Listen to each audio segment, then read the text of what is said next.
Sometimes the world looks like you ain't ever seen it before. Stuck behind never-ending windows, all you need is a door. Searching for something to put a smile back on your face. Just remember, in unusual times, it can come from an unusual place. You need a partner for the ride, 'cause everybody needs a Clyde. So set your worries to the side. Just ask, say the word and I'll be there. Just ask, you know the greatest things in life all come in a pair. They say hindsight's 20/20, but that ain't far enough behind me. So if you want the sweetest honey, I think hindsight's 1990. There's no need to pretend I got a hand I can lend, 'cause when you really need a friend, just ask. Shit 90 shows taught me. Shit 90 Shows Taught Me was not filmed before a live studio audience. Do you want to live in a tiny studio apartment with all sorts of bugs and rats? Neither do we. Welcome back to Shit 90 Shows Taught Me. I'm Jess Sterling here with my co-host, Sara Fergenson. Sarah, how are you? Oh, Jessica, that place needs to be condemned. Yeah. Nasty ass. I would rather kill myself than live in that shithole. Gosh. It looked horrifying. Absolutely horrifying. What was Felicity thinking? I don't know. I mean, we'll talk about it, but geez. And like, okay, so like, I mean, we'll get into it. Like, first solo apartments are supposed to be a little bit of shitholes, but like not like that.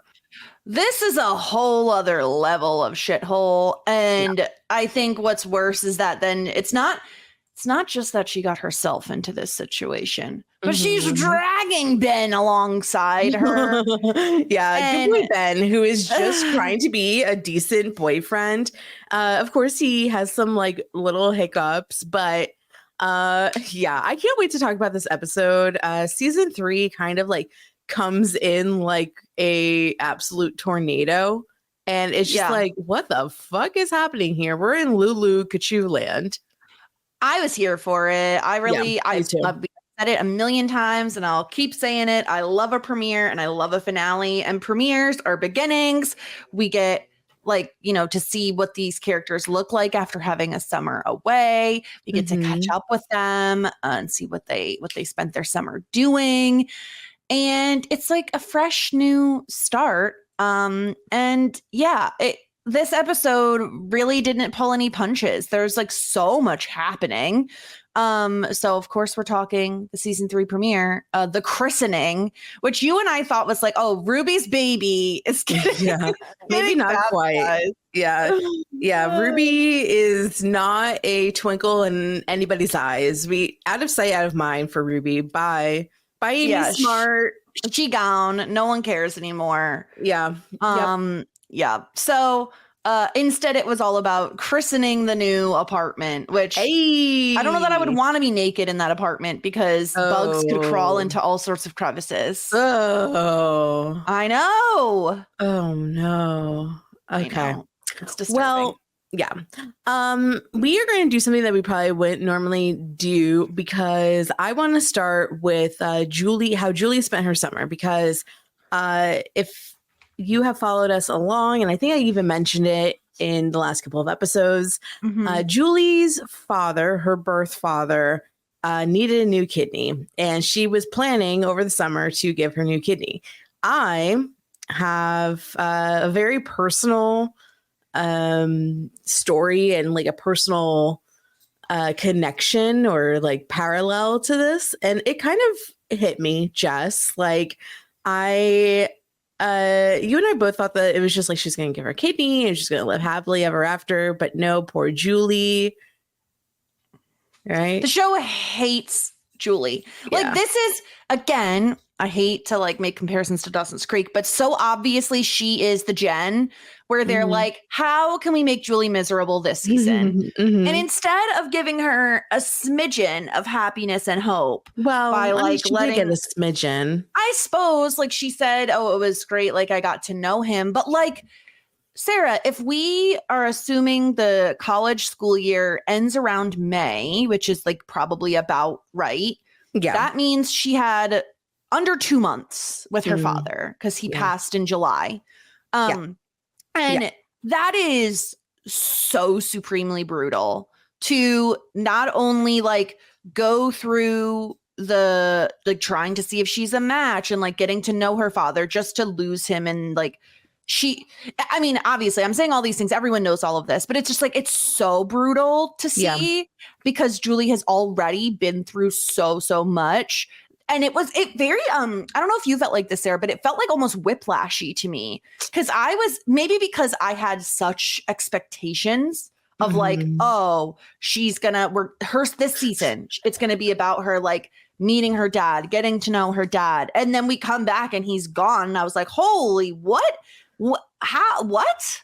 I guess like, so the thing is, okay, so I'll just get into my personal story a little bit so I can make comparisons with the Julie story. But I found out my dad had kidney disease the day that we moved into a new house when I was in 6th grade.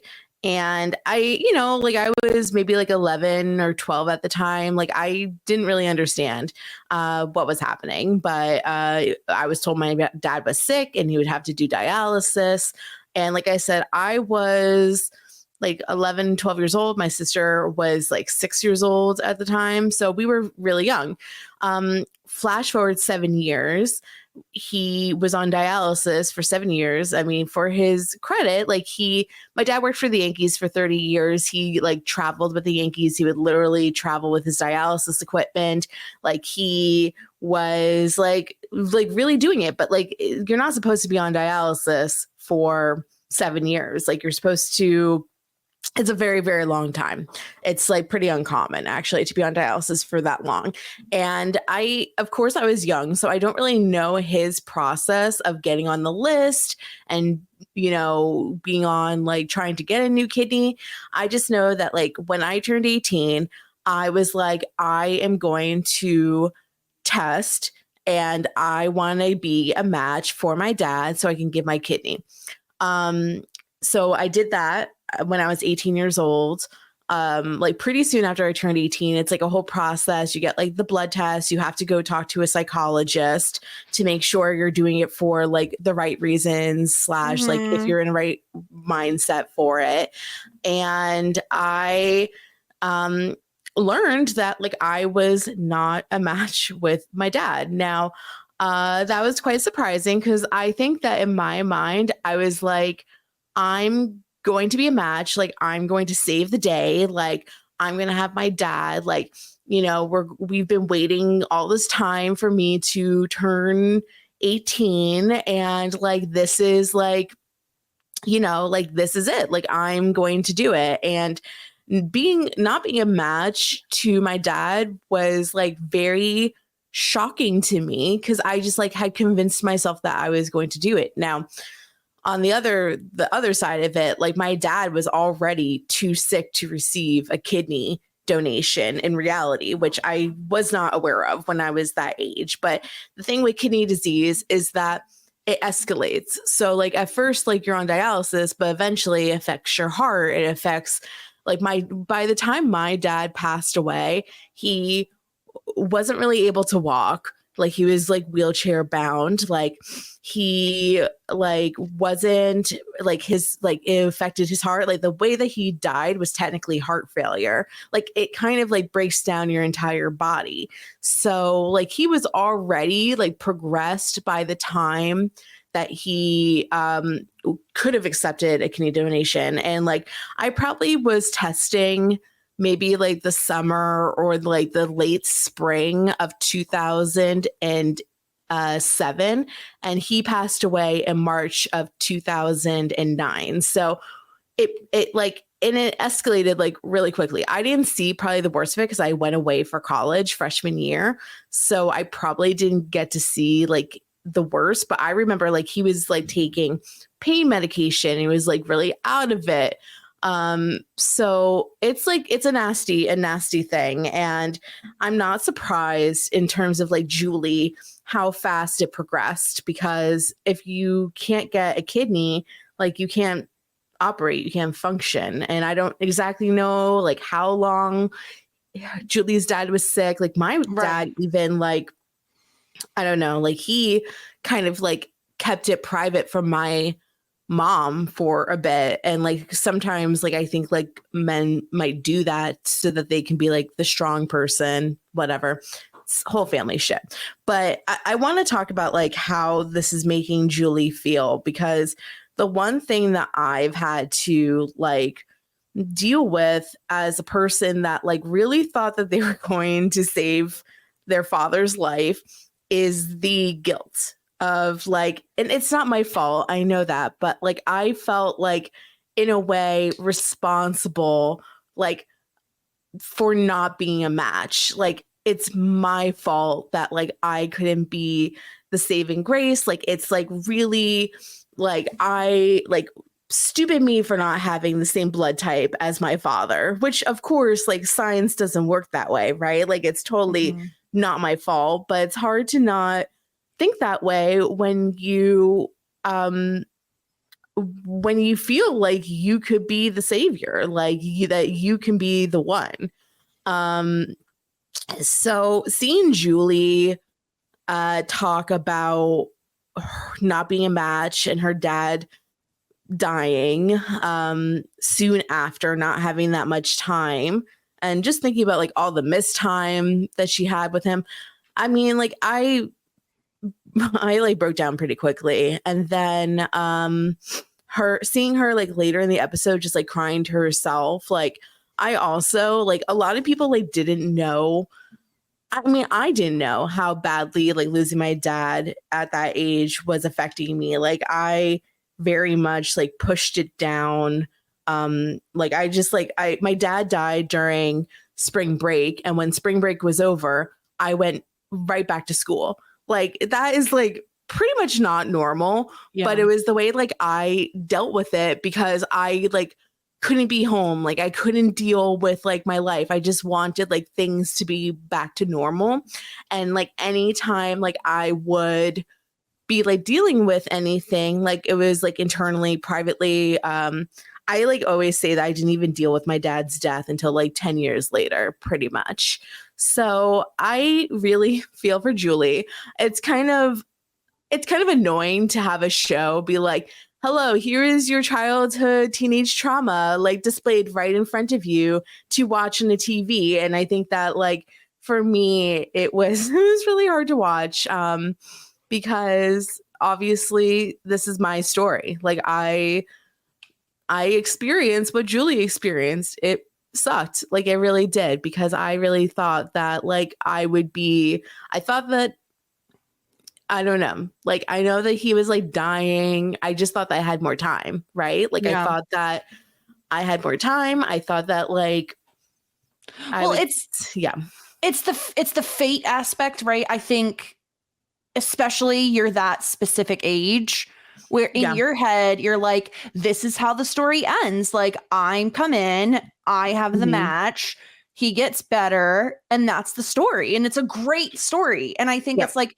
and it's hope too, you know, like hope is a very dangerous thing to lose. And so I think we tell ourselves certain things to like push us through hard stuff.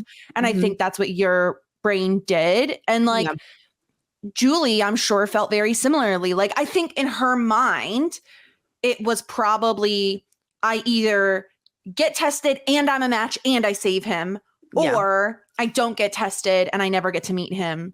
Like, I don't think she even considered probably that middle option of like, I test and I'm not a match, and that's that.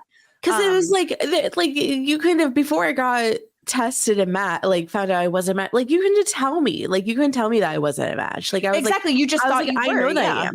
And I think it's like one of the first times that I learned in life that like shit just doesn't like work out. Like life's not always fair. Yeah. Yeah. Like I didn't have like the easiest childhood, but like, let's be real. Like I grew up in the richest county in New Jersey and like did have like a pretty privileged life. And like things like kind of just like worked out a little bit at times. And it was really like the first like punch in the face where I'm like, oh, like things just don't work out. Like, you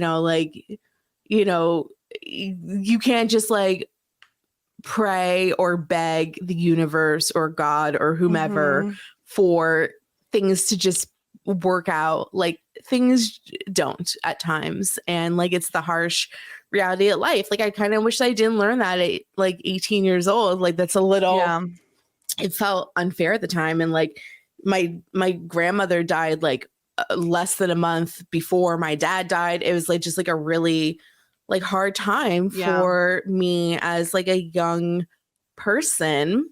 And yeah, I mean, I really feel for Julie. I think it like really stings. I don't know if she's like feeling like kind of like the guilt or like the shame almost of like not being a match. I think probably my experience. Yeah. I think also probably she's experiencing the like, I could have had more time with him, like if I had known him sooner and now he's gone. But then also probably simultaneously thinking, well, at least I got those couple months with him. Yeah, which is great. Like it's really nice that she got to like know him and spend a little time with him. Like I kind of like wish we knew like how that original interaction went. Me too. I wish we got to see that and see her with her. I mean, presumably she's now met her siblings as well. Yeah.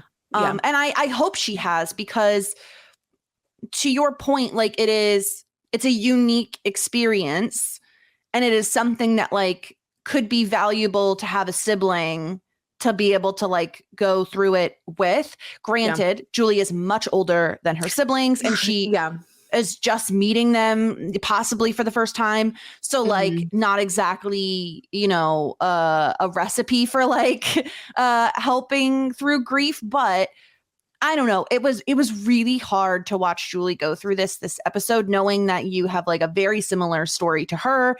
And also it honestly broke my heart, the scene where we get Julie like crying alone, because the rest of the episode, she is very much like her normal Julie self. Yeah. And so know that she's just like masking, right? Yeah. Catch me. That was me. Like, I remember like, okay. So like weirdly enough, like my freshman roommate also lost her dad like around the same time that I did, and she visibly was the opposite of me. Like she was like, she took time off from school, she was visibly upset, like she was like reacting like very outwardly, where I was very inward. And I remember like one of our mutual friends like would ask her like, how is she doing? She would be very attentive to her.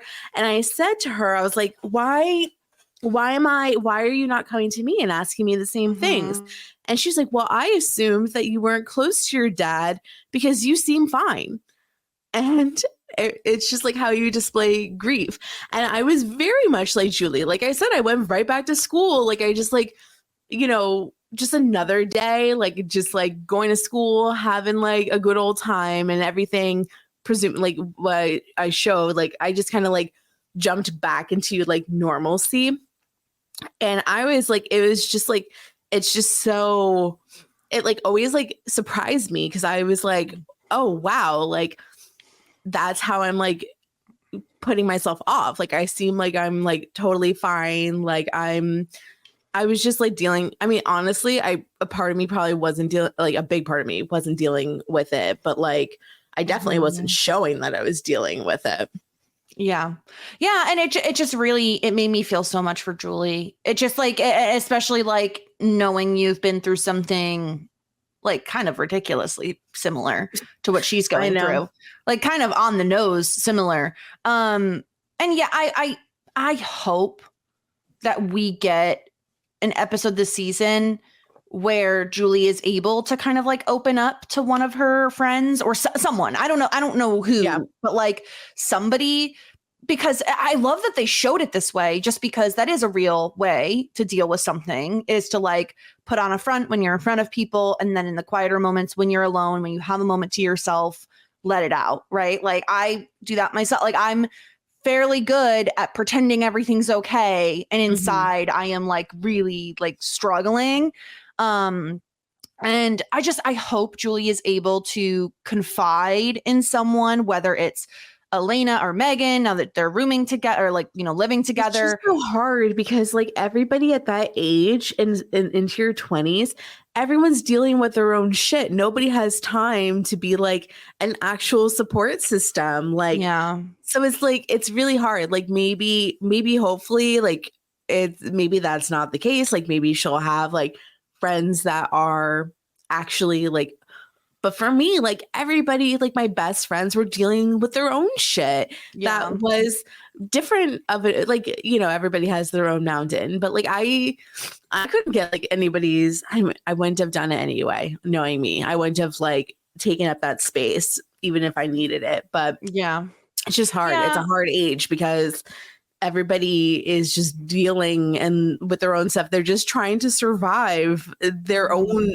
mountains and like their own shit. And like I do like how Elena was like, you know, do you want to talk to me? And she respected Julie, and Julie was like, no, like please leave. Like I need to be alone, which is great because, you know, it's nice that like Elena like saw it, said something, is there. Hopefully, I think that if she's going to open up, she's probably going to open up to Elena.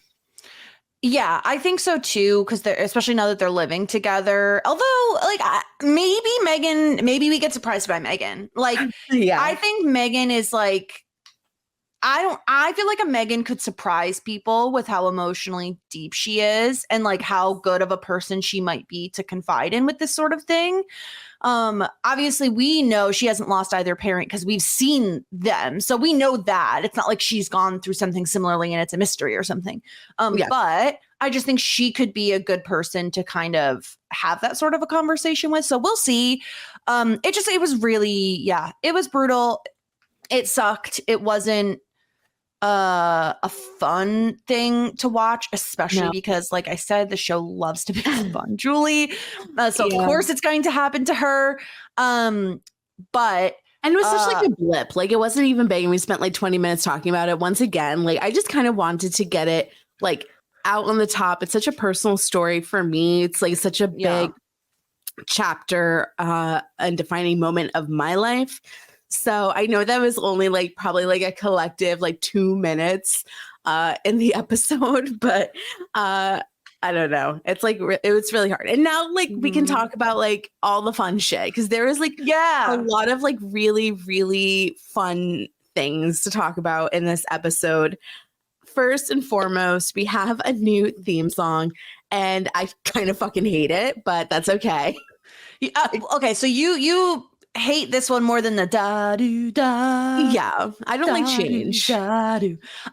Okay, so here's the point where I say I believe probably both of us were spoiled. I didn't know when the new theme was coming. I just kind of knew there was going to be a new theme because, as noted on the podcast many a time, we enjoy the use of our friend Brenna's Plex.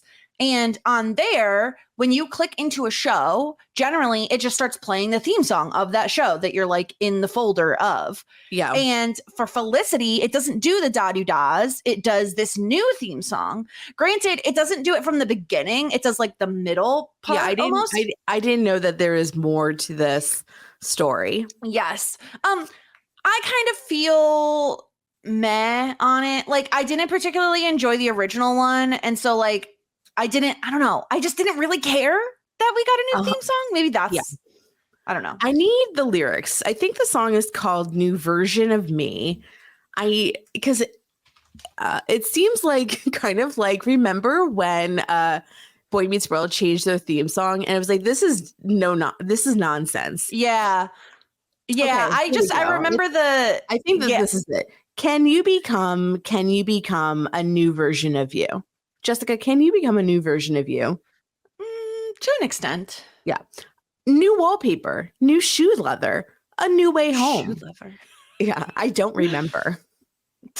New wallpaper makes sense because of the apartment and all that stuff. Sure. Shoe leather, I don't understand. A New Way Home. I don't remember. They moved, so that you know, Felicity's going a new way home. Yeah. New version of you. I need a new version of me. So this is the one that plays when you open the Plex, because it goes, a new version of you, a new version of me. Yeah. I think that's it. I think that's can you become? It's very simple. I didn't realize that this was such a simple song. A new version of you. Can you? The more we talk about it, the more I hate this, and the more new like wallpaper, new shoe leather, a new way home. I don't remember. I don't remember. A new version of you. I need a new version of me. And then I think it just starts over from the beginning. Yeah, now that we've talked about it, I prefer the da-do-das. Yeah, I think I do too. I don't know if this is a spicy take though, so I can't wait to hear what other people think. New version of me. Yeah. Yeah, I think that's it. I think that it's not very long. I thought that there was more lyrics to it, but it's really that's really, really short. Yeah. It's whatever. I don't know. I don't have much more to say about it. I just feel very meh about the whole thing.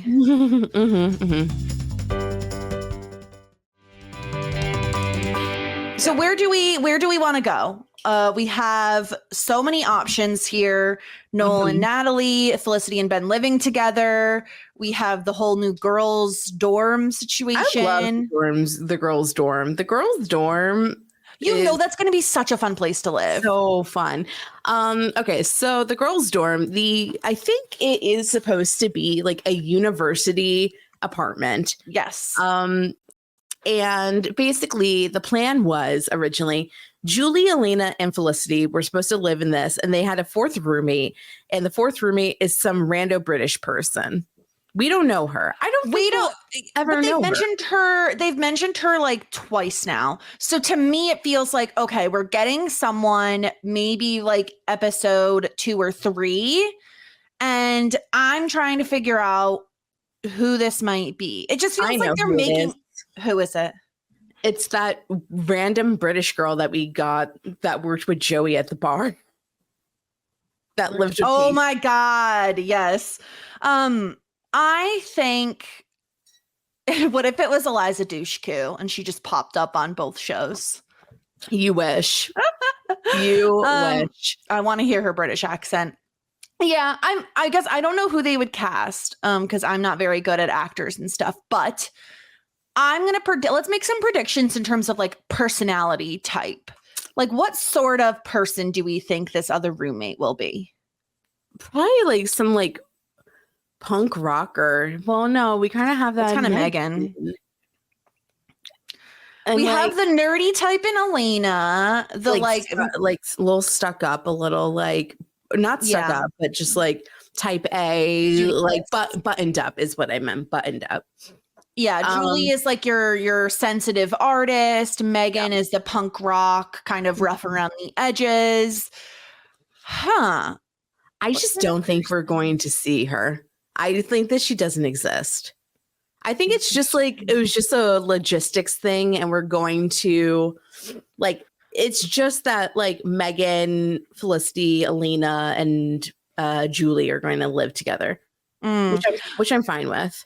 I think it's going to be someone who's like a big time partier who's like bringing boys back constantly. That's my guess. Or if we do see her, it's not going to last. Like, I don't think that this is because Felicity has to live there now, right? Because like the way we end this episode is that they're giving up that apartment. So I assume Ben is moving back in with Sean. Yes. Felicity's not going to have a place to stay. So presumably she's going to be living with Julie, Elena, and Megan. And then I don't know what happens when British Girl arrives.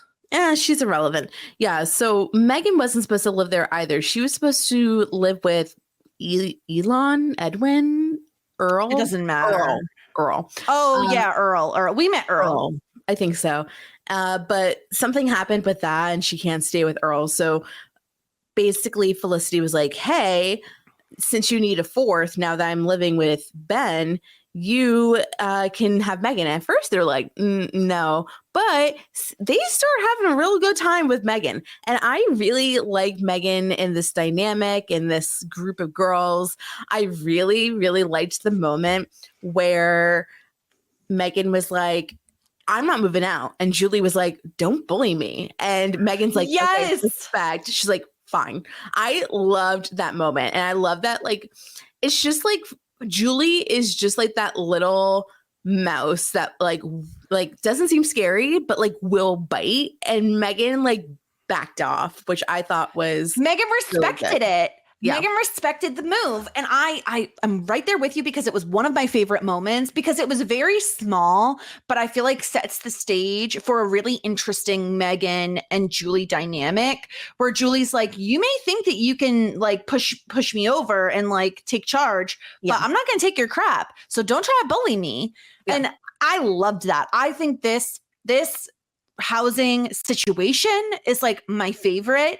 I'm very excited about it because especially Sarah, when their painting of like cabinets and stuff together was what I was wanting the like paint party for Elena to be, where it's like small group of friends. We're all just like bopping. We got music on. We're having a great time.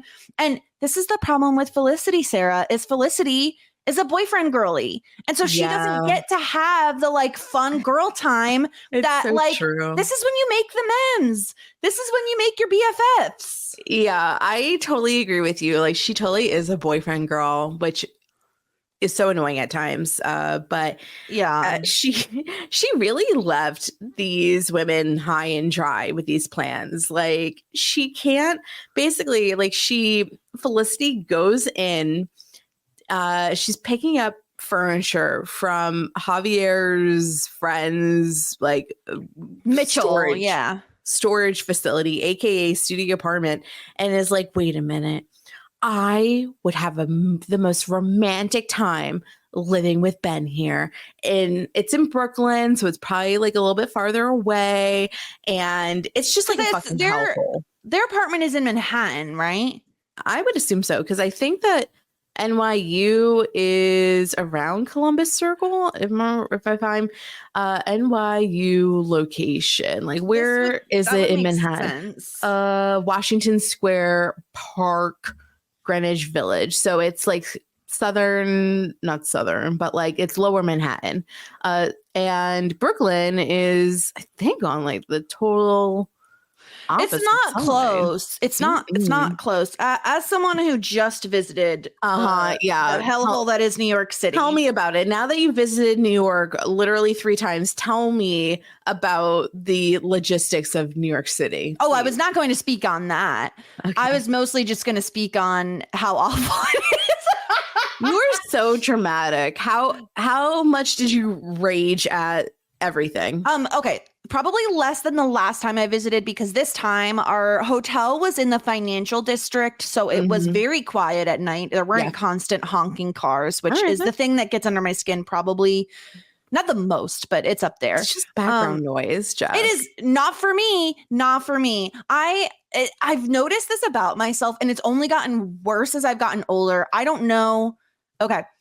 For those, I feel like I've talked about this on podcasts so many times. I definitely have some like semi-diagnosed ADHD. And so like, especially auditory stimuli, when there's too many things happening at one time, I get like overwhelmed and frustrated is probably like the best way to put it. And so when you have like cars honking, people talking, and then you're trying to like have a conversation with the person next to you, my brain is like focusing on the 4 different things happening at once and I'm processing almost none of it. So, and maybe that's good for some types of like ADHD where it's like, it's great to have so many things happening all at the same time, but I need a more like soul focused type of experience. But yeah, I think this is very silly of Felicity to be living so far away from her campus in a apartment. Let me actually, it's not that bad. Like, okay, so I'm looking at the map now and it's basically just like you just cross the Williamsburg Bridge and you're like what are we talking about in terms of like a commute to school? Let's put it in like numbers. Probably like a 30-minute That's not too bad. Subway ride. I don't think it's that bad. Like it's not like she's coming from like the Bronx or whatever or anything like that. Like it's not that bad. Yeah. Yeah, that isn't too bad. But in terms of experiences, Sarah, like I mean, like let's not even mention the fact that they've been together for 2 months, the entire time being long distance. But like now we're moving in together and I feel like Felicity's missing out on like a really fun girl bonding experience of everyone living together. Especially because I do agree. I just think like Julie's going through it. We already talked through her storyline. Her story's interesting this episode. It feels like her and Tracy, she thinks they're doing really well together. Like they spent the summer volunteering at a hospital together. And like Elena seems very happy. She even like rigged it so that Tracy would get into this class that like he wanted to get into over her. And Elena seems very happy with it. But was it just me? Donna Faison is doing a lot of like sad eyes at the camera in this like documentary thing that Sean is shooting. I really didn't catch that. Like I thought that they were in a really good place. Like I'm thinking to the situation that you talked about where she rigged it. I disagree. Like he rigged it. So basically there's this class and they both wanted to get in, but there's only like 25 spots and it's like random lottery. Like, so you get a number and if you're 1 through 25, you're in. If you're not, if you're a number afterwards, then you don't get it. Basically what happened was like Don Faison had the numbers. He like peaked and he got in, but Elena did not. So he switched the numbers so that he said his baby can get into the class. And then Elena, because they're so alike, did the same thing. She peaked. She saw her number did not get in. So she switched it because she knew that he really wanted to be in class. I thought that was really, really sweet. To me, that meant that they were on the same page. Like they're being selfish, like they're selfless. They're being like very lovey-dovey. They're like a really good match. And they are both like wanting the other one to be happy. And I mean, I didn't really see it was just in looks. Like, because that I agree, that seemed very happy. It was more so in scenes they were in together.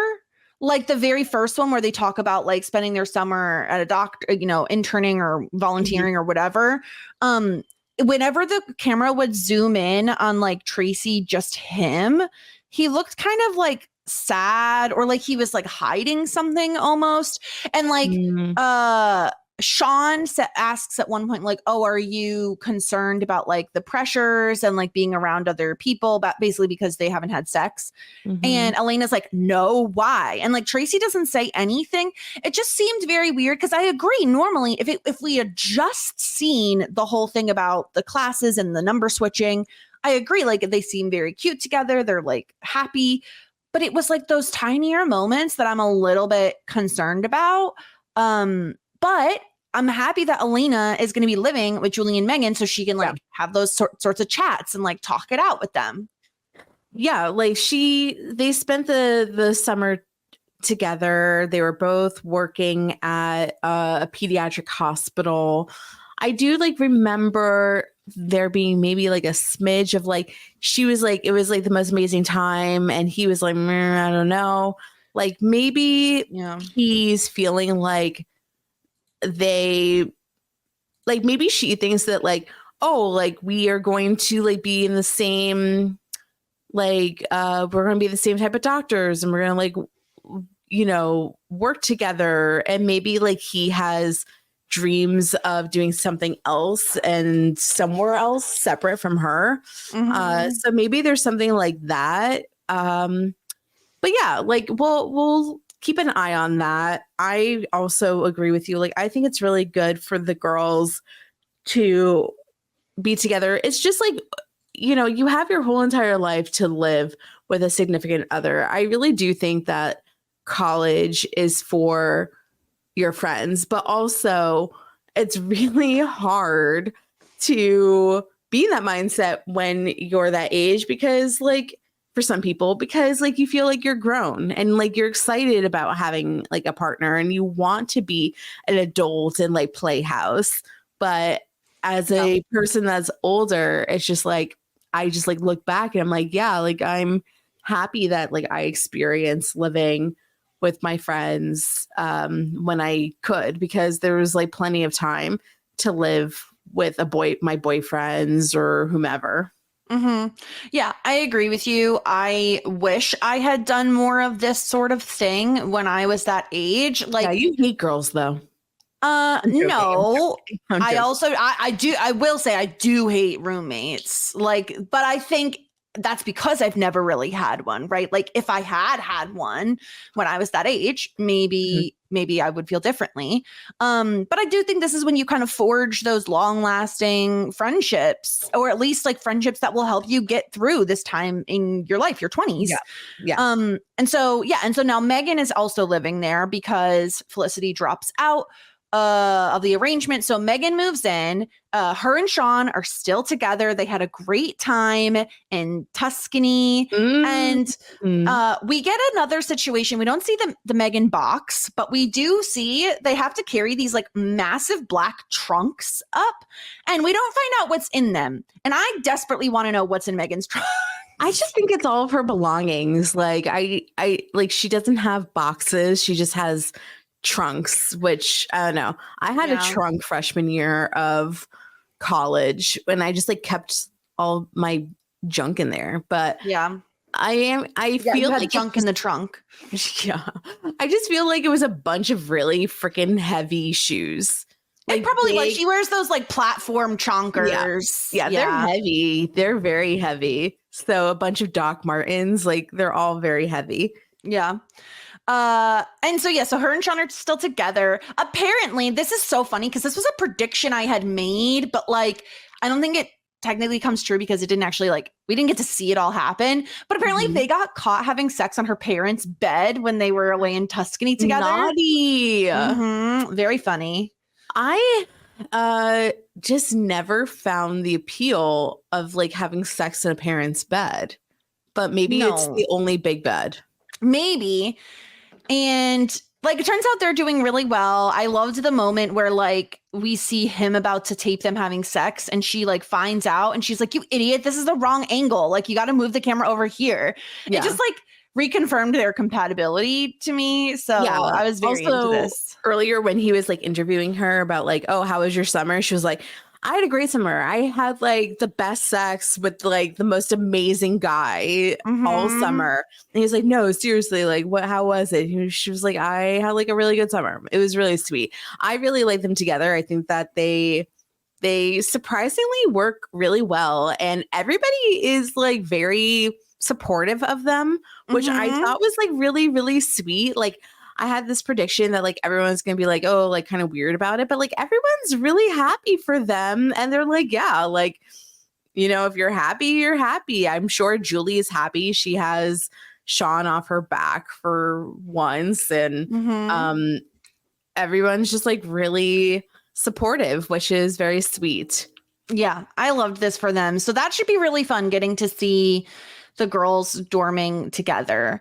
And we kind of mentioned this offhand, but Sean is doing another like documentary type thing, which Emily, incredible listener, Emily did mention that like it feels like it's kind of fan servicey. And I would agree that it's like fans must have really liked the documentary episodes because they're already going back to this well in the premiere episode of the season. I think that this might be a pivot away from the Sally stuff because it's a way for us to get Felicity's point of view without talking to Sally on a tape. And everyone's point of view, right? We're getting like first person accountings of everyone, which is unusual for us to be able to get.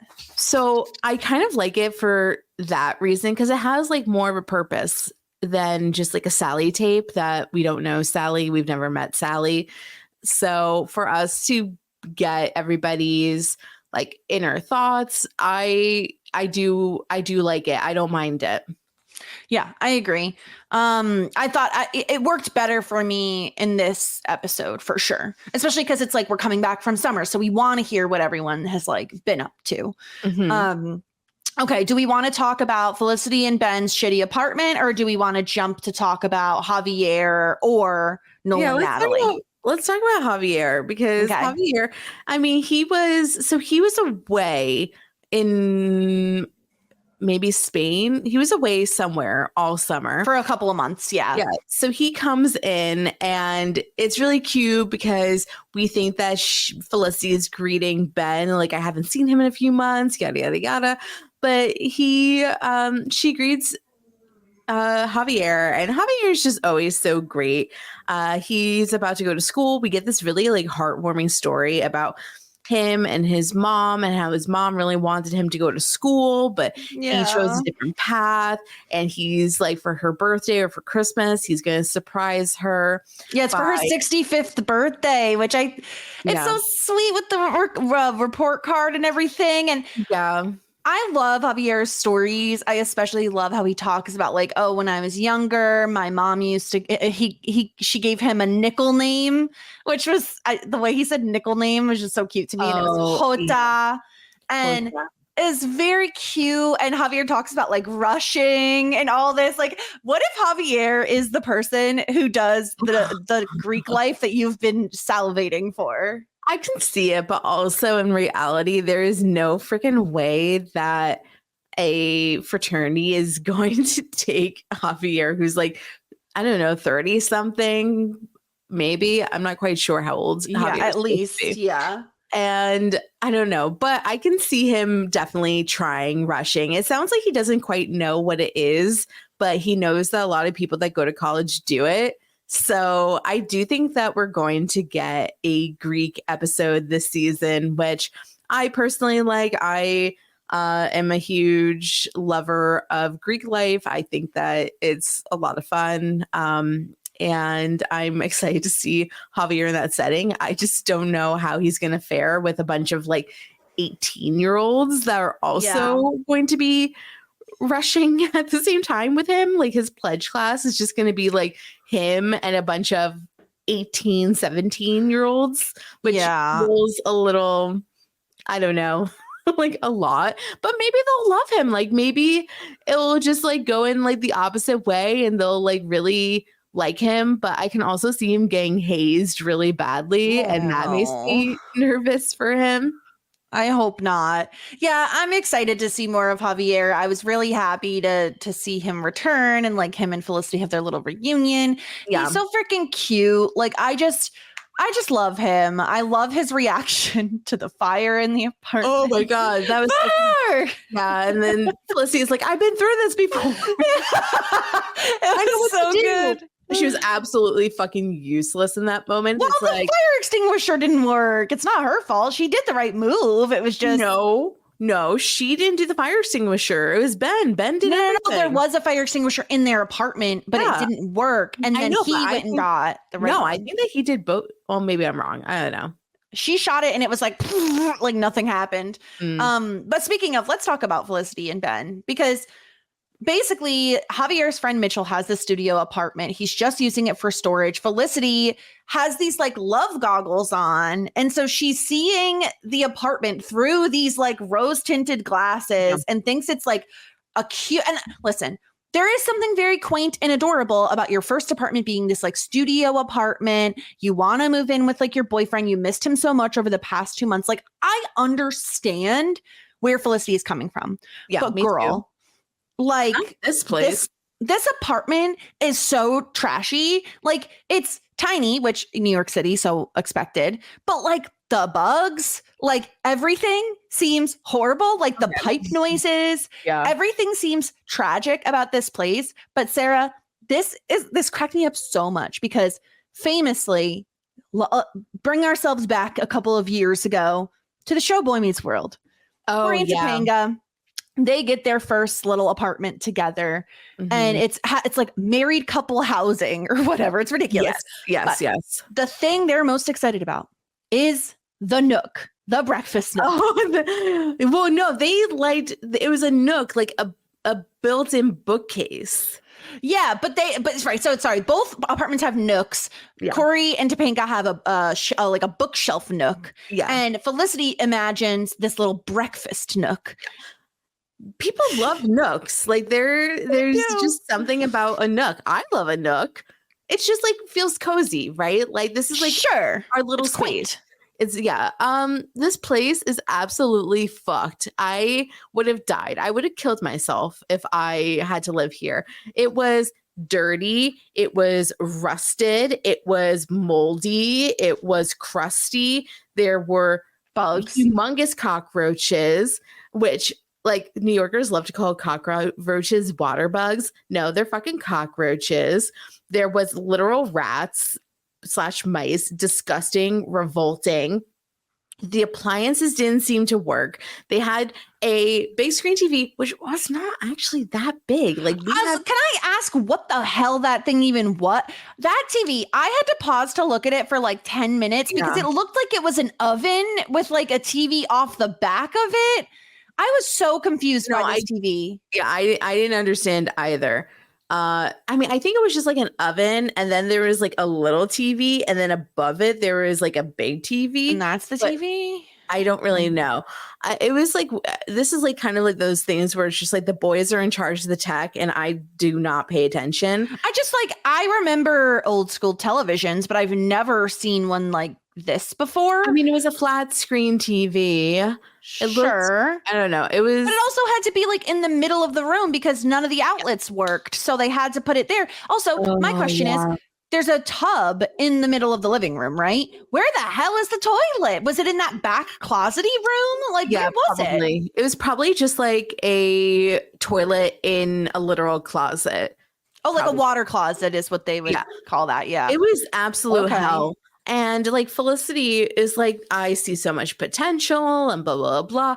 And like in Boy Meets World, they had the same exact thing. Like they were trying to make the best of it. Corey was a little bit like, this place is absolute hell. And like his dad was like, man up and fix the fucking sink. And eventually like we get a very nice like ending where Corey fixed the sink. They no longer have brown water. And in the next episode, everything is magically like, that's all hunky-dory. Everyone loves it. They paint. It's great. It's yellow. Well, no, hold on. First, there's the all yellow apartment, and then they redo it, and it's like nice. But like, it's like very like heartwarming because it's like, we're gonna get through this this crack den together. Like, we're gonna be okay. I think Ben. Let's remember, Ben is from California. Their families are supposed to be like well-to-do, and like at first, like they're going through divorce, and his dad cut him off, and blah blah blah. But like he, I think, like lived like a little prince in his like probably big mansion in California. He then moves into Sean's apartment, where it's also like a humongous New York apartment. Huge loft. Everything is taken care of for Ben. Like, absolutely. He doesn't even have to like worry about it. Sean pays his bills more than half the time. And like, I think that like moving into this little crack den was like very revolting and alarming for Ben. And certainly, yeah. And he didn't even like, I think he also feels like he, not like hoodwinked. I don't want to, because that feels like there's intentionality behind it. But like he gets approached by his girlfriend who he hasn't seen in 2 months. And she is over the moon excited about this place. So he's like, well, it must be decent then. Okay, how sure. Could you say no in this situation? Like, how could he should have like, she should have been like, let's check it out before I sign the fucking papers on it. Yeah. And like, let's see what you think. And they could have gone together, and he could be like, Felicity, this has nothing to do with you, nothing to do with us, but I cannot see us here. Like, look at this place. Look at this place. Look at your surroundings. It is god awful. Like, why would you do this to us? But she doesn't see it. Like, she's like, it has so much potential. It's like, yes, but it has potential, but you are going to have to put so much money into it. And it sounds like the place is just not taken care of, especially with the girl downstairs who has like a broken ass tub. And it just sounds like it is just not worth the trouble.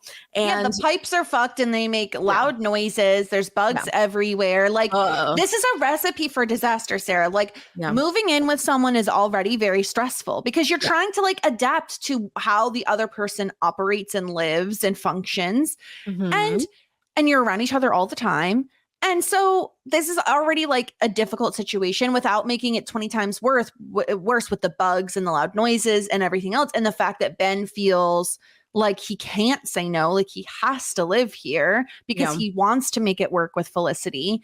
So it's a recipe for freaking disaster. And then it gets worse because, like you said, there's the neighbor whose pipes or like her bath doesn't work or whatever. Felicity immediately is like annoyed with her because she's so good looking and like Ben doesn't yell at her, which I'm like, why would you? First of all, my reaction would have been identical to Ben's regardless of what that neighbor looked like, because they come upstairs and they're like, oh, I'm really sorry. Like it's the pipes. Like I'm calling the landlord. My reaction would be like, oh, thanks. Like when you can get it fixed. Like my reaction would not be to yell at the neighbor whose fault it is not.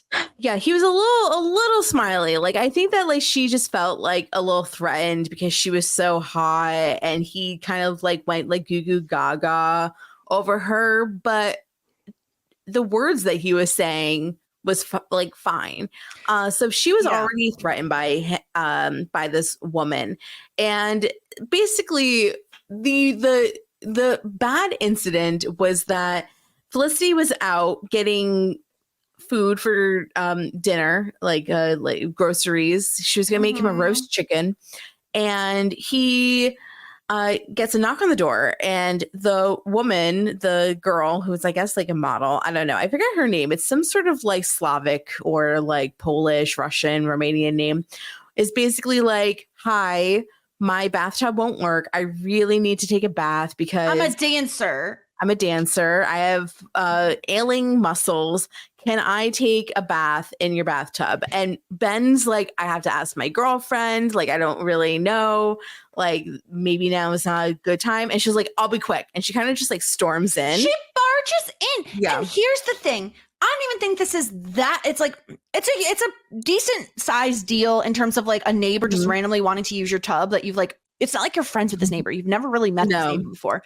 But also, the tub is in the middle of the fucking living room. Yeah. So like this should be a no-go. Like put on a fucking bathing suit. I don't know. So then sure. I mean, she was like a little inappropriate, a bit very inappropriate. So then he like kind of freaks out and he calls Sean and it's like, Sean, the neighbor's in the bathtub. What do I do? It's like, well, Ben, you should vacate the facility. Let her take a bath. If you want to be a nice guy, let her take a bath, but you sit outside of the apartment. You do not stay in the apartment while she is taking the bath. Yes. And maybe it's just like stupid boy is like, in his head logic, it's like, I need to call Sean and ask for his advice because this is this is a crazy situation and I don't know what to do about it. And what I'm going to do is like call him and freak out about it instead of just being like, okay, this is going to look very bad if Felicity comes home. So I need to remove myself from this situation. Let her take a bath. She's already in the bathtub. I will leave the apartment and sit outside of the apartment so that when Felicity comes home, she will be like, hey, why are you sitting outside of our apartment? Did you get locked down? He's like, no, our neighbor from downstairs is taking a bath. Out of respect for our relationship, I sat outside. I thought it'd be like really nice if I just like let her be neighborly, let her do it. I know it's like really weird, but like I was just trying to be a nice guy. But I decided to sit outside and I have not seen her bathe. That's what he should have done. And it was so simple. But he didn't. He was stuck. Here's the other thing though, Sarah, like if he leaves the apartment and leaves her alone in there, I still feel like Felicity's going to be like, well, why is she alone in our apartment? Like, I don't think there was a way for Ben to win this situation beyond physically removing the neighbor from the bath. She literally bolted in. I appreciated. I have to give a shout out to Sean for I think it was Sean. It I was apologize Sean. Okay. No, it was Sean. Yeah. Who said to Felicity, like, Ben didn't want her there. Like, he was freaking out because he knew you'd be upset. Like, don't blame him too much. That's a good friend, because that is the truth. Like, it's not like Ben wanted this neighbor naked in their tub. He just didn't know what to do, because it's a very awkward situation to be in. Yes. But the death look that Megan gave Sean when he said that, so funny. She was like, how fucking dare you? Because Megan was there too and was like, she was like, I heard about this neighbor. She's a fucking whore. Get her out of your tub. I'm going to beat you up. And he was just like, I don't know what to do. I mean, Ben was definitely being an idiot. He could have done it so much better. I don't necessarily blame him for letting her use the tub, because that's just like the neighborly thing to do. But since the bathtub is in the middle of the apartment, I don't know. But he said that he didn't look, and I believe him. And also, I believe that he it wasn't doing it because he was attracted to her or anything. He was just doing it because he just didn't know what to do. Like, she literally barged in and was like, I'm taking a bath here. And he's like, I don't know. It's like it's one of those things where, like, when people have conflict averse personalities, they get themselves into situations because they don't know how to say no or don't know how to put appropriate boundaries. And then you're just like, how the fuck is this my life? Like, how did I get here? Yeah, exactly. I totally am here with Ben, where it's like, I didn't know what to do, and I knew you'd be mad, but also I can't have this like random neighbor lady. Like, I don't know her. I don't know what she's going to do if I say no. Like, she just barged her way in. Like, I felt for a guy and she's a girl. So if he like pushed her away, she'd be like, you're attacking me. Like, I don't know. Exactly. No, it could have been an even worse situation. But credit to Ben. I feel like he did a great job at trying to fix the situation. Candlelight fixes a lot of things, Sarah. Like, it really does. Perfume on a turd, you know? He is candles everywhere. He's got the music going. They're going to do a joint bubble bath. How romantic. Very romantic. Lovely. I love this. And Felicity at the same time, because they get in this big argument, Felicity gives up the apartment, which honestly, I feel like is worth it for Ben. Like, the fight was worth her giving that apartment up, you know? Yeah. But he, in that moment, was like, look, like, we can make this work. I'm like trying to fix the pipes. Like, I won't let the neighbor lady come in anymore. Like, we can like be happy. And she's like, no, it's okay. I already got rid of it. You can go live with Sean. So I do think that it worked out. And I think that it was just, I don't know. It was definitely the right thing to do, to leave the apartment and like never go back. Agree. Yeah, I totally agree. I think like you got to give this place up. So Ben presumably is going back to live with Sean, and I assume Felicity is going to squeeze in with the girls, but I don't know for sure. So that's where we kind of leave with them, but they're still dating. Everything is fine. They're just not going to live there anymore because the rodents and the bugs are too much. Yeah.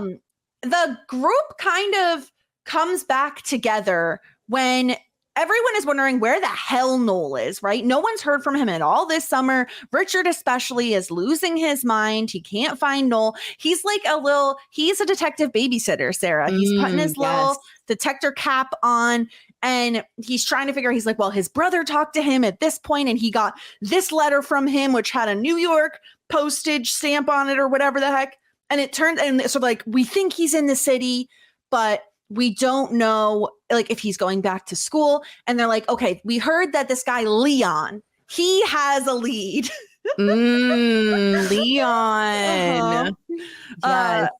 And so they go to visit Leon, and Leon is Noel spelled backwards. I love it. I did too.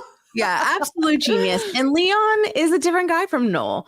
Leon is cool. He's Cali. He's like chill. He has highlights in his hair and the highlights, Sarah. The highlights. I know. His shirt is unbuttoned and he just like wears like really like cool, casual, loose clothing. And he's like anti-Noel. And I was so tickled. I don't know, like, if he's on speed. I don't know if he had beets, Sarah. So many beets. Oh, he's just living the beet diet. He's been on beets forever. He is just living his life. And it was wild to see. I loved this storyline. This is essentially exactly what we predicted, like in terms of, yeah, he's going to become like, you know, loosey-goosey Noel, nothing matters, carefree Noel. He's not going back to college. He has highlights in his hair. His hair is kind of messy. His apartment, which he now shares presumably with Natalie, is a pigsty. They're like, oh, we went to Cuba through Canada and now we're going away for the weekend. I think I'll be back on Monday. This is not the Noel that we know. This Noel is like, you know how we always used to say Summer Joey for Dawson's Creek? This is Summer Noel. He has highlights in his hair. He is loosey-goosey. He's all about the fun times. Yeah. What did Natalie do to our boy Noel? Has she secretly been drugging him with beets all summer? Probably. And I think it's okay. I don't know. I kind of love this version of Noel. I was sick of the old Noel. I like Leon. I hope Leon's here to stay. Yeah, like maybe he's a little like cracked out crazy, but I like this. I think that this is what Noel needs. I'm here for this as well. I think this is hysterical. And then seemingly, because they say, oh, we're going away for the weekend, blah, blah, blah. And we saw Javier's face also when Felicity says that like Noel and Natalie were together. He was like, how did I not know this? Like he's very upset about it. And so they come back from their weekend away. And if you needed any more proof they got married before he says Mrs. Kane, he carries her over the threshold, which is a big time thing to do after you've been married. Yeah. And he calls her Mrs. Kane. They have wedding rings on. Yeah. Oy vey. Did you see that Natalie has a Noel tattoo on her arm? No. Yeah, on her bicep. Oh my God. She has a Noel tattoo. It's so much. This girl is dangerous. And let me tell you, I am so here for this storyline. I am so here for this. I love this drama. I like it too, because it's just like, once again, let's be kids. Like, I don't want to be like New Yorkers, like in business casual wear, like Elena from season 1. I want them to make stupid mistakes. And I just think this is so funny. I really like it. I mean, of course she's going to destroy him, but also it's okay. Of course. Yeah. It's okay. It's fine. Like, let's just like live in this world of Leon. Like, if you're going to do this, it's something that you would do at 21 years old. Yeah. And it's absolute bonkers. But it's fun to see Noel more loosey-goosey. And he's even like hotter this way. Is he hotter because the highlights, Sarah? Yeah, I think so. It's working for me. It's doing stuff for me. I really like how he's just like loosey goosey and like just vibing. Like, I'm a carefree guy. I'm attracted to him, and I'm attracted to the energy that he's putting off. Wow. Okay. All right. Yeah, I know. I do love this version of Noel, and I'm really excited to see more of him. Also, it just dawned on me, we've talked a lot about Noel's highlights. We have to comment on Felicity's hair, because it's been a summer and it has grown.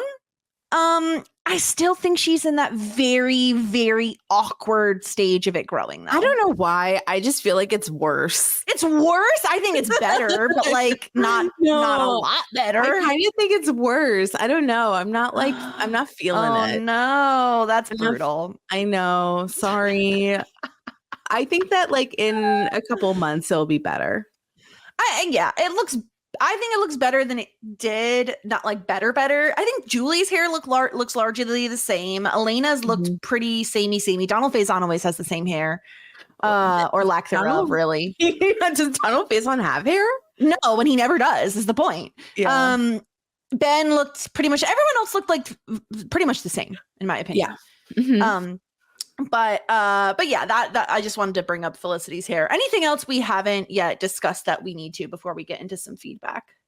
I don't think so. I think that it was a really great season opener. I can't really remember season 2's premiere, which I feel like this bodes It was well. her decision, basically. So her and Ben spent the summer like on the road and all that. And we didn't know until like 40 minutes into the episode who she chose. Right. Yeah, I think this is a better opener. Oh, for sure. I really, really enjoyed it. Yeah. I had a great time with this premiere. Again, I'm very open to loving premieres, so it's not exactly a surprise that I enjoyed it. You were bopping. Yeah. Before we get into feedback, let's give away our point. Who do we want to give our point to this episode? Who do we enjoy the most? Who did we enjoy? Or who did the best? It's honestly, I kind of want to give it to Noel for being a messy bitch. Yeah, do it up. I don't care. Noel gets the point. He's so messy and I love it. Okay, incredible. Let's get into some feedback we have. First, we got a question from a friend of the podcast, Emily. What do we think happened to Megan's right ass cheek that required 15 stitches? Excellent question. Okay, so she said basically, Ben cut his hand when he punched the fire thingy. Yes. And he needed 6 stitches. And then Megan said, that's not a big deal because I got 15 stitches in my ass cheek. And then I just want to say that when I fell through the glass door, yes, I got 60 stitches. So both of 60. Yeah. Okay. So both of these bitches are weak as fuck. I love this. Okay. Just saying. But what do I think happened to, I think that it had to probably do with like some like witchcraft thing. Like maybe she sat on her broomstick the wrong way. I don't know. You know what? I think this is going to be a roundabout way of saying this. I think Megan is into roller derby. She sparks me as someone who would love roller derby. She does seem like a roller derbier. You're right. So right. I think what happened is she got into like, a little bit of the elbowing out of the way. I think someone hit her. I think she fell and there was like, maybe she kept her keys in her pocket. I don't know. Something scraped her ass. Yes, I can see that. She just seems like a roller derby girl. Yeah, I will say yes. That's probably love this. So ridiculous. What happened. Yeah. So that was our question from Emily. We also got an email from Jamie that said, so Jamie is not sure how to feel about this episode. The show definitely has a different vibe and the quality seems down. Are you sure that's not because we were watching through the potato camera? Yeah, because that happens with documentary. Yeah. I would definitely say this is my least favorite premiere of the series. Wow. How would you rank the 3 different premieres? So Jamie says for her, the pilot is in first place, then the season 2 premiere sophomoric, and then this one is last.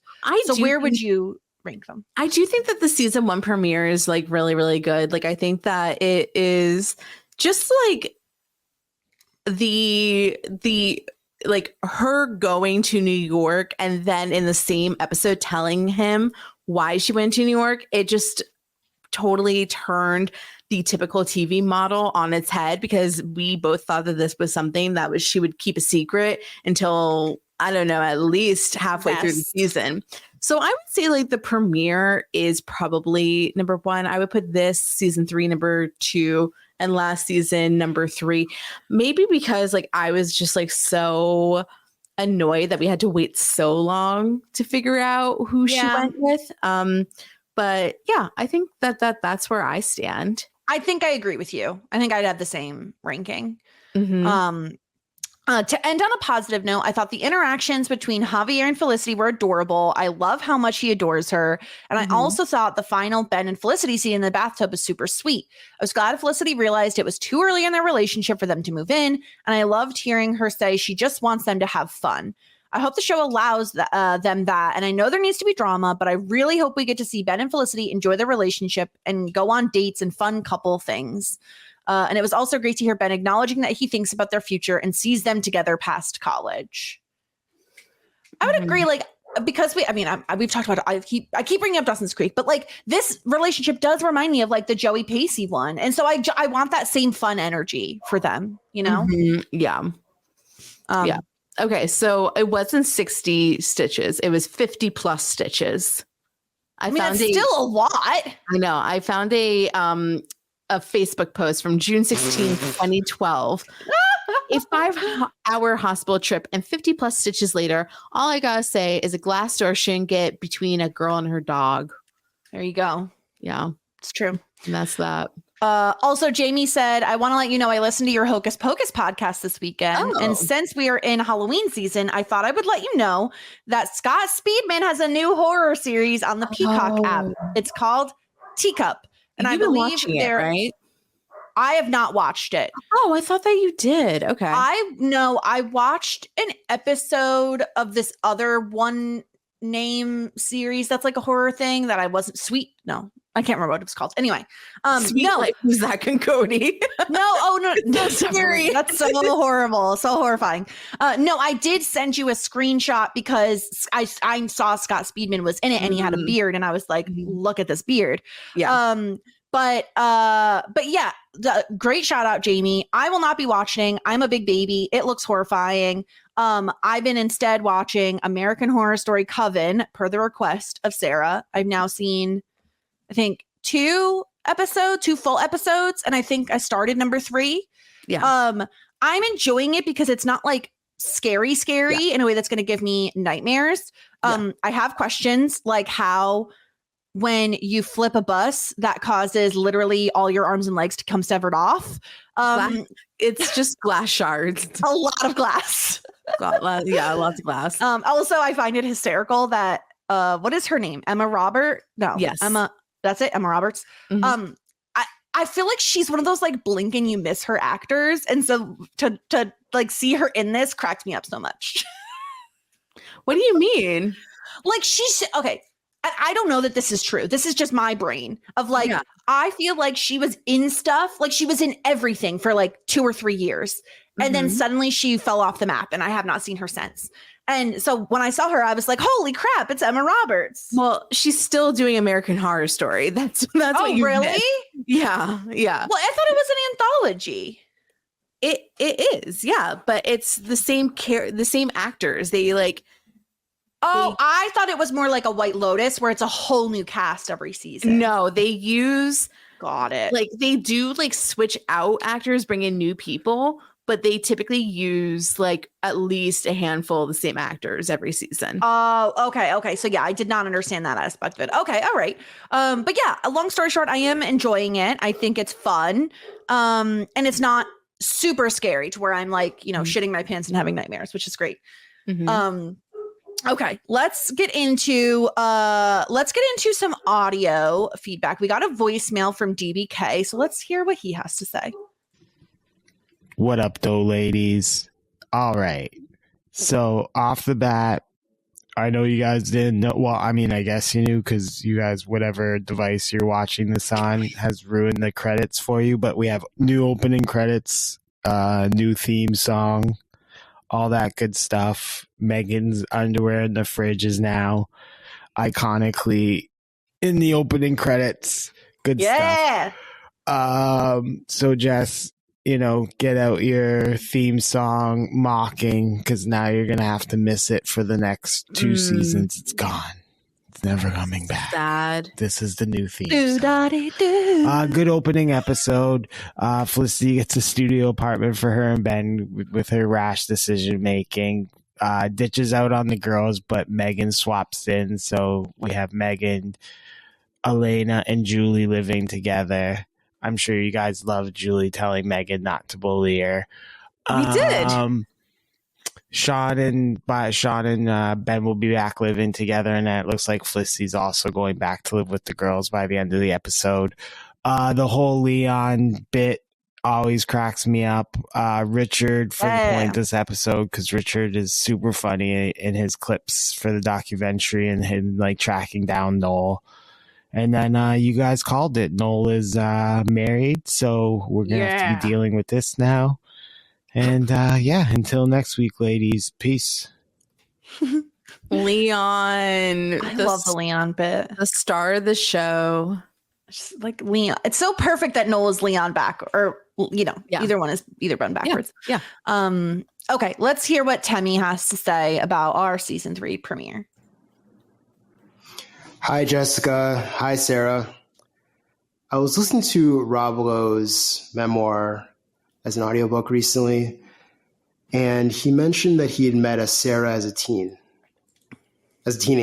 And I was thinking, who is a famous Sarah that he might be mentioning to make the story pay off later?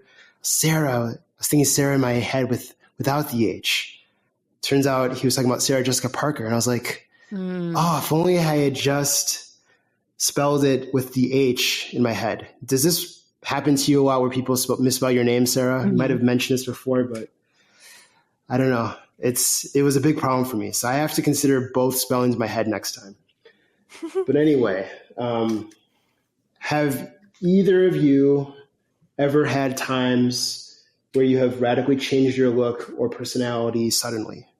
Thanks. Bye. Oh, interesting question. So I presume he's talking about Noel, because Noel has the highlights and like is being a little erratic. Sarah, have you ever changed your look or like personality interests radically? I don't think so. I used to be like a lot when I was in high school. I wore like jeans and like band t-shirts. And if you know me now, that is like a very different aesthetic than how I present myself now. So like when I was in high school, like when I turned 18, I got my first tattoo. I had like a bunch of like earrings on. And I think like I didn't like come into like my girly girlness until probably like in college. And the reason being is that like I wasn't comfortable in my body, and like I didn't feel like I looked good in like more feminine, like girly girl clothes. So I feel like that might be, I think my interests have always like kind of been the same. Like I think that maybe I was like a little like, I don't know. I mean, like I've definitely like evolved. Like I definitely got more into like makeup and like bags and like more girly girl things. And when I was in high school, I was a little bit more like emo adjacent, but like not really. I've always been blonde. There was a period of time where I dyed my hair brown, and there was also this other period of time where I had like half blonde and my under was brown. But besides that, no, I don't think so. I think that like since I've come into my own, I really stayed me.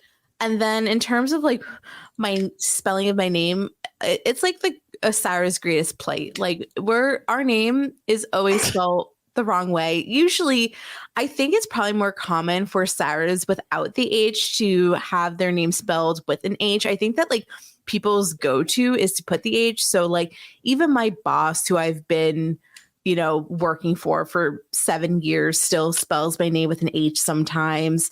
It's just like how even my grandmother put my name in a card with an H once. Like, I just think it's people's go-to, and it used to annoy me more when I was younger. And now I just have this like, big dash of like apathy that I don't really care about anything anymore.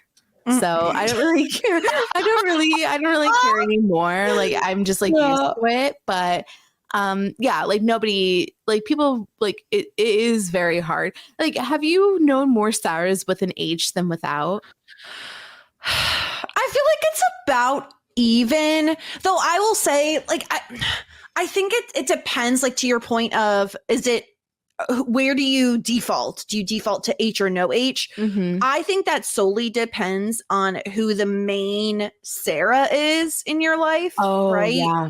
So like, because am I the main Sarah in your life? Yeah. So like, of course, so I default to no H because you don't spell your name with an H. But Yeah. I think if you had a friend or a loved one or whoever that had the H at the end, I think that would be probably your default.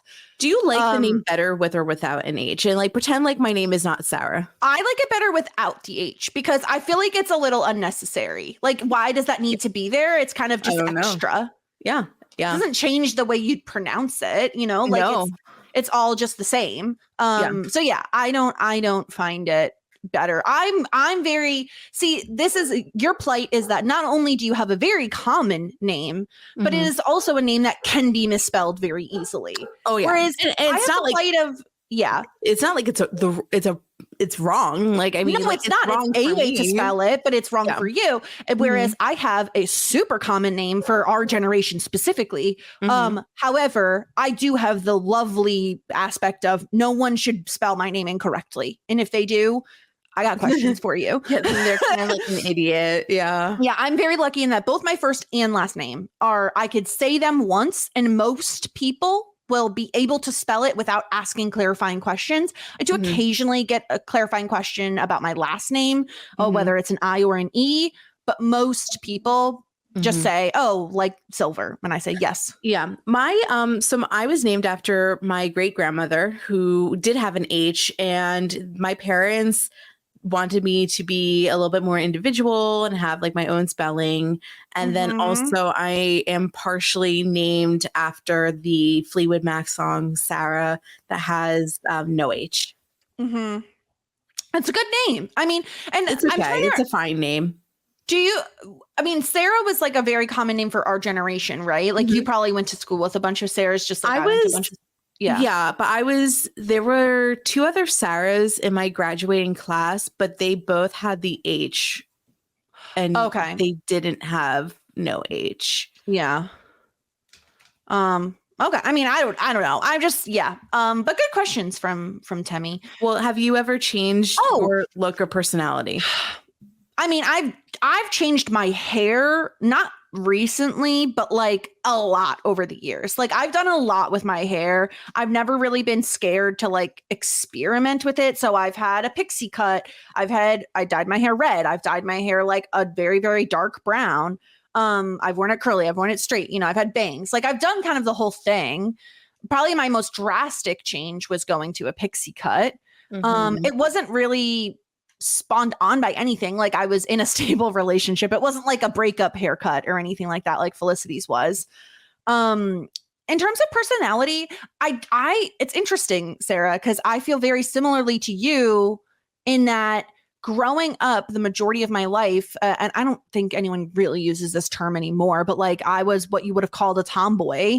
Like I mostly wore boys' clothing. Mostly I wore my brother's hand-me-downs. And like if I bought clothes, I generally didn't shop in like the girls section, partly because I was more comfortable in like loose fitting, comfy clothes, but also partly because I was very, very insecure, mostly about my height. I was very tall and I never properly fit into like quote unquote girls' clothes. Like I always kind of skipped. Like I never shopped in the junior section, never, because I kind of skipped right over it, especially because at the time, it wasn't until we were in like high school that like very long like tank tops and stuff were in. Yeah. It was shorter clothes, like shorter crop top sort of things were in for a while.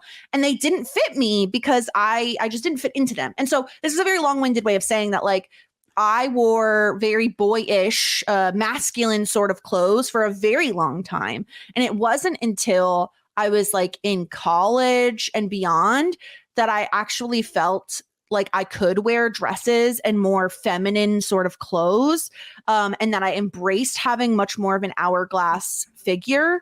I was very insecure about it for the longest time. And I also felt like that was part of my identity. Like I felt like I've always been this person who wears boys' clothes and is like a little bit more masculine. How am I supposed to then suddenly change into being feminine? I felt like I couldn't, almost like I was like boxed into like the way I always was. So like similarly, when I was really little, I hated the color pink. I was like very against pink. I just saw it as like, I don't like pink. But so then for a long time, I felt like I couldn't buy anything that was pink or do, you know what I mean? Because I felt like, well, that's not who I am. now I embrace it. Like, I really like pink. Like, I'll have a pink microphone puff. Like, my headphones that I walk around with most of the time are pink, you know, like most of the time, because they don't offer purple. So that's like the next best color for me. But sure. So yeah, it's just one of those things where it's so interesting, especially at the age that these characters are, where you're trying to find your identity. I feel like this is the time when you really figure out a little bit more of who you are versus who you thought you were, or who society, your friends and family put on you, you know? Did you ever have a like Aeropostale, Hollister, Abercrombie phase? Aeropostale, yes. Not Abercrombie or Hollister. Hollister, we like never went into. Abercrombie, I always felt like the clothes never fit me right. Aeropostale, I always bought all of my camis from. Do you remember the camis with the built-in bras? Always bought all of them there. Yeah, I did shop there quite a bit. Yeah, sweatshirts, that sort of thing. Yeah. Yeah, I like middle school and then like maybe like freshman year and probably like sophomore year, I definitely like was trying to fit in. This was like before the band t-shirts came in, and I was like very much wearing like shirts that had said like California on it. Yes. Yeah. And especially Hollister. Like I went to Hollister probably more than I should have. And Aeropostale, not Abercrombie, but definitely Hollister and Aeropostale. That's very funny. Yeah, because I remember people shopping there a lot. And again, I felt very American Eagle was another one. Yeah, that, like, American Eagle. Everyone shopped at, and I didn't. Hollister was one, and then was Hollister the one that was always like dark? I remember I used to make fun of it and be like, "Can anyone see what they're buying? Like everything is so dark in here." Yeah, I had a lot of Hollister t-shirts that it was just like the vibe. Like we were just like pretending like we went to California. We were at the beach, or like PacSun. Yes. Yeah. No, I really didn't. But then again, I didn't shop at like Hot Topic really either. Like I'd buy some t-shirts there, but like I didn't have that grunge aesthetic. Most of my shopping was done at like Aeropostale and JCPenney were like the stores I generally would buy clothes in. But every time I had to buy clothes, it was like an epic meltdown. Like it's like every time I visit New York City, I cry. Every time I had to go clothes shopping as a kid, I cried. You're running away from the muffin top. In reality, you just needed some high-rise jeans and not living a low-rise life. Thank you. Yes. Yeah. Yes. The muffin top was the worst. Top. It was the worst. I have not purchased pants that didn't go above my belly button in at least like 7 years, and my life has never been better. Yeah. I have a mid-rise that I wear that I do actually like a lot. It's like looser. I like went away from the skinny jeans because I like to be hip and cool. So I only have like one pair of skinny jeans, and most of my jeans are like very like mom jean baggy, and then I wear like a tight top with it to like balance it out. But I still have like my one black pair of skinny jeans. I like your black skinny jeans. I think they look like sleek. You know, it's like it's a specific look that sometimes you need. It's definitely a look. Yeah. A great question though, Temmie. We also got an email from Cheryl, and I am going to read your email in full, Cheryl, because I so appreciate that you took the time to write to us. Because apparently Cheryl has been listening to like catching up on the podcast for months now. And she's like always wanted to write in, but she says, I had to stop myself. You just heard they said it months or years ago. They won't remember, and no one will care. And so she says she'll be caught up in like a week or so, and she wanted to write in. So oh, wow. Cool. I appreciate this, Cheryl. And I just want to say for anybody else who's like catching up or something like that, always write in. We always care. It doesn't matter if it's like something we said years ago. We may not remember we said it, but we do care that you're listening. I do care. I very much care. Yeah.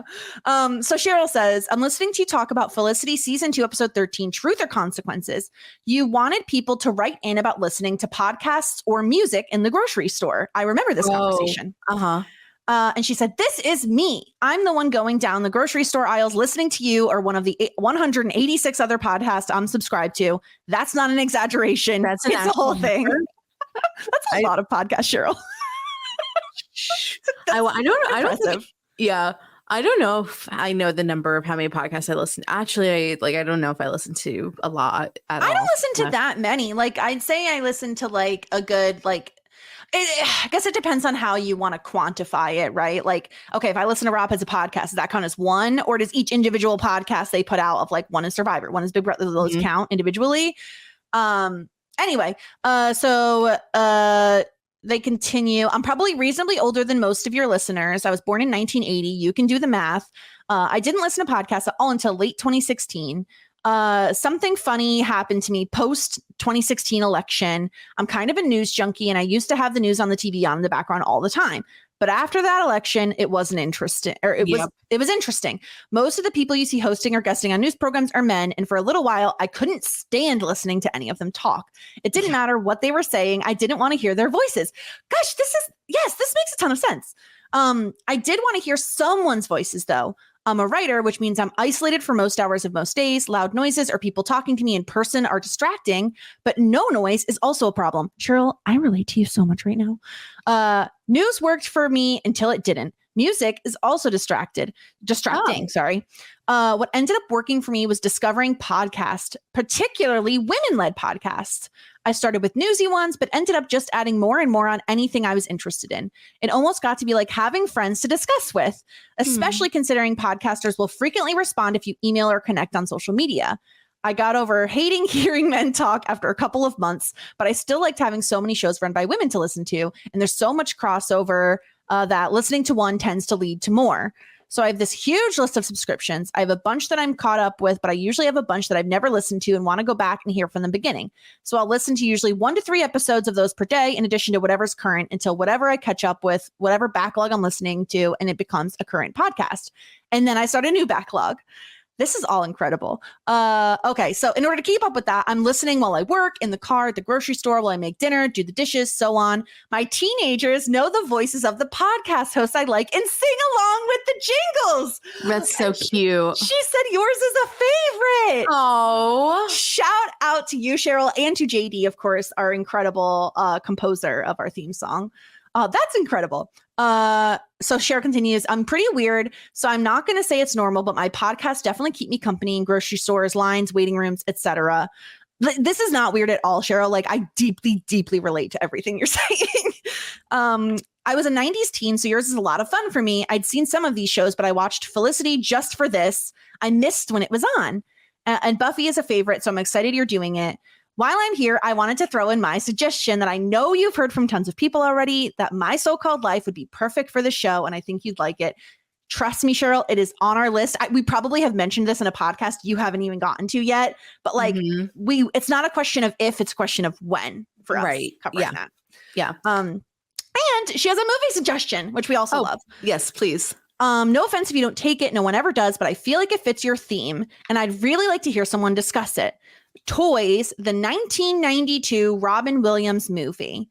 I haven't seen it, and I would really like to see it because I don't know if you listened to our Robin Williams month that we've done previously, but for Jess and I both, like, Robin Williams was like kind of like a big actor for us that we really very formative. Gravitated to.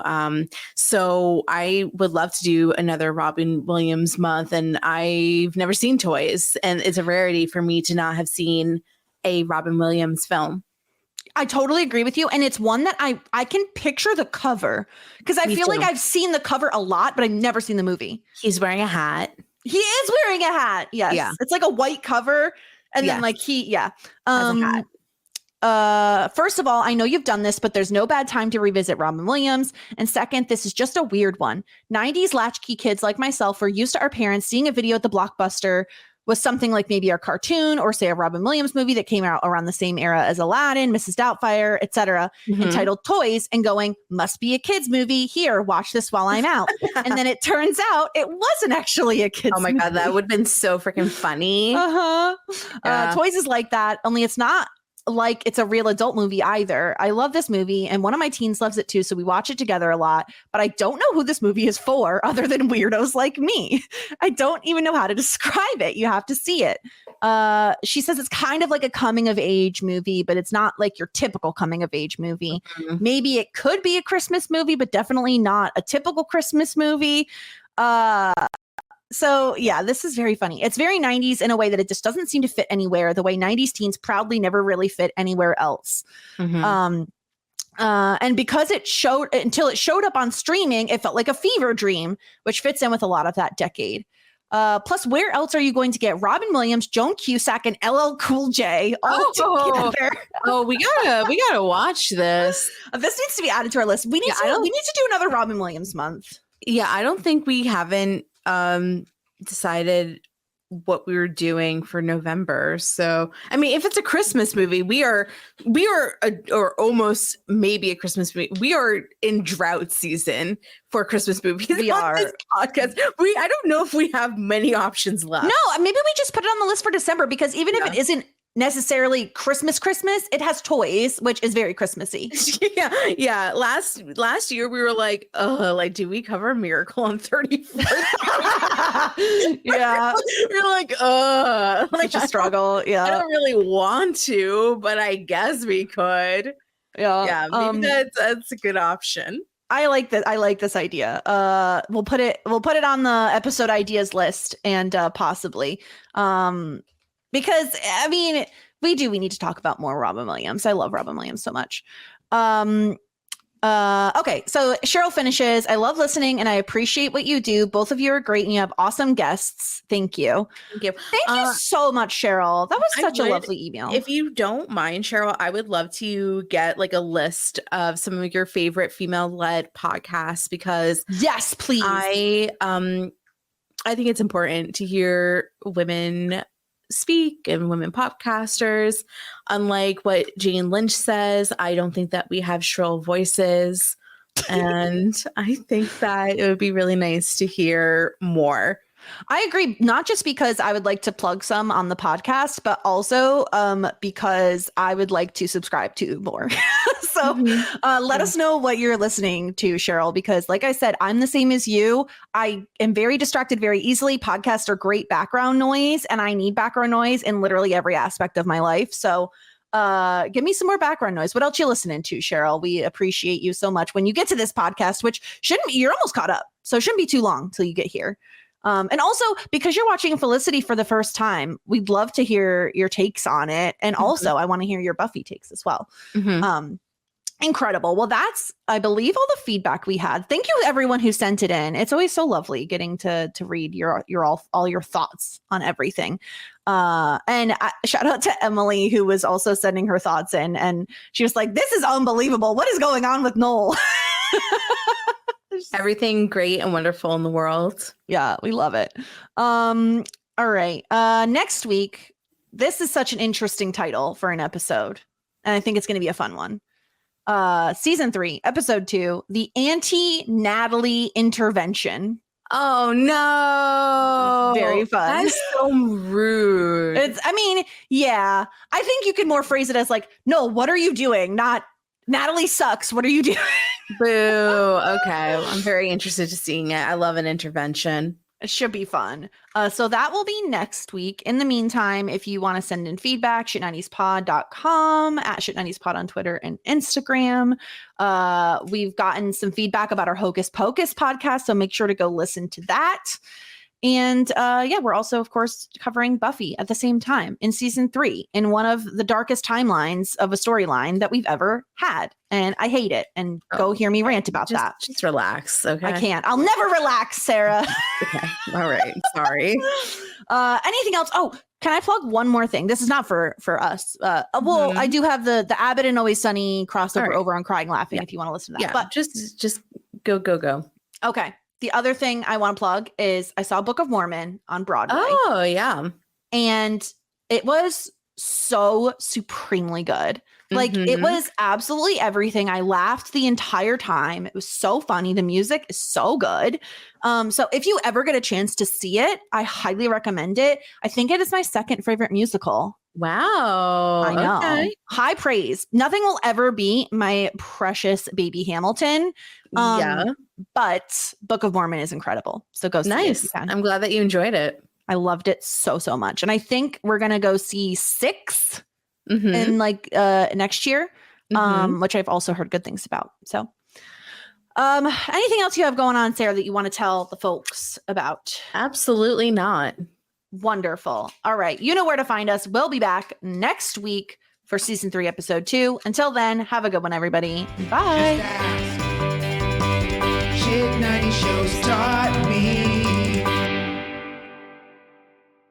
Shit 90 Shows Taught Me was not filmed before a live studio audience.